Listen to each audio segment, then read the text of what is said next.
morning, St. Francis, and good morning, people of God. It is Monday, the 28th day of the month of August, 2023, Monday of the 21st week in Ordinary Time.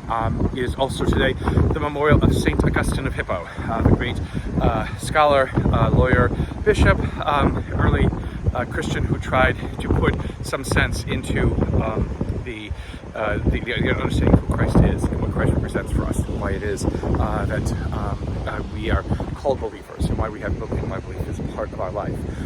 It is also It is also my half birthday, so in 6 months. I'll be 61. So it's my happy half birthday today on August 28th. Today at Long Beach Island, New Jersey, where the clouds are starting to come in after a nice, beautiful weekend.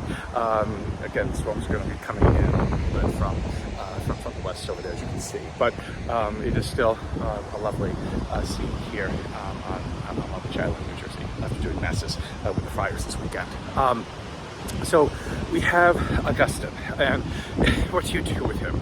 He is, in many ways, he's a mess because of his mother, who we didn't get to celebrate yesterday because it was a Sunday, Monica, but also because of the baggage that he held in trying to understand his life and what was it about, and how to live best. Again, he became a Christian later in life, again after the urgings, promptings, naggings of his mother, and he fell in with a couple of weird Christians, and many of whom, again, could be said to be heretics and what have you, but they kind of warped his mind a little bit about humankind and the human understanding of ourselves and things like that. And again, it all leads to original sin business, again, which we didn't have much to worry about in the Gospels, or at least it was not as much of a major thing as Augustine all of a sudden makes it. And so it becomes now something that is standard, in our lives and understandings now as believers, not because Jesus preached about it constantly, but because Augustine did.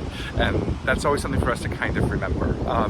Good things that he did say from time to time. One of the best was that we fail and we are tempted so that we might better know ourselves. And that's really all that the sacrament of penance is about. It's knowing yourself better and not coming before the tribunal of God for judgment. And we have to move away from those kinds of ideas.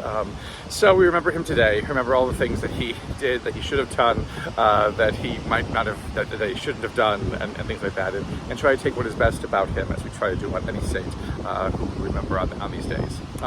In our readings today, we depart from the Old Testament. We now move to the New Testament, to the letter to the Thessalonians. One of the earliest letters, if not the earliest letter, some scholars will say, that was written in the canon of the New Testament scriptures. So earlier than the Gospels and things like that. So it's just a greeting today, in which Paul, Silvanus, and Timothy, so there's three of them at work at the beginning, are going to the church in Thessalonica, a city on the coast of Greece, and basically praising them for the fact that they have dared to believe. And so this is probably because they were probably one of the first of the non-Jewish groups to believe in what it was that was being preached to them about the gospel. And Paul just basically praises them for their ability to see past some of the discrepancies and some of the characterizations of Christians and what have you that a lot of people were beginning to say about Christians at that time. So again, a greeting of forbearance, a greeting of perseverance, a greeting to be able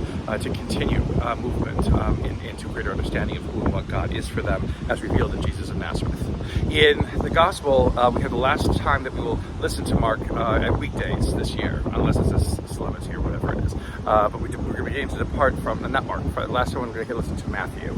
We're going to move into Mark tomorrow, but we've heard Matthew really mostly since the beginning of the year, and we leave Matthew with this harangue against the scribes and the Pharisees, blind guides, Jesus calls them, because they are more interested in preserving their own power and control and authority over people than they are in trying to help them understand, what it means to live a life in relationship with God, which was the problem in some ways with Pharisaical Judaism. They weren't all bad, it wasn't all evil, but Pharisaical Judaism became more concerned with the law and the keeping of the law than it did in building life in relationship with God and with one another.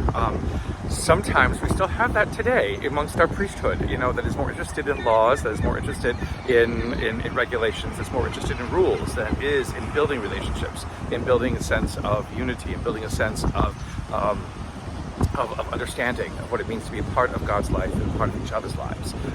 Again, Jesus is not happy with that kind of pursuit of faith, because it is faith that is basically built more or less on more human principles and more human understandings and more human interpretations than it is trying to listen to the true challenges of the gospel, which is to love, to forgive, to give, to have mercy, and to stop judging each other. Again, Pharisees and scribes, our clergy today, sometimes fall into those kinds of categories. To move from them opens us up to a new and more wonderful experience of ourselves and of God and this world around us. And may that always be our hope, and that be our objective, and that be our goal, and our witness as believers in the world. A blessed day, St. Francis and people of God. May the Lord give you his peace.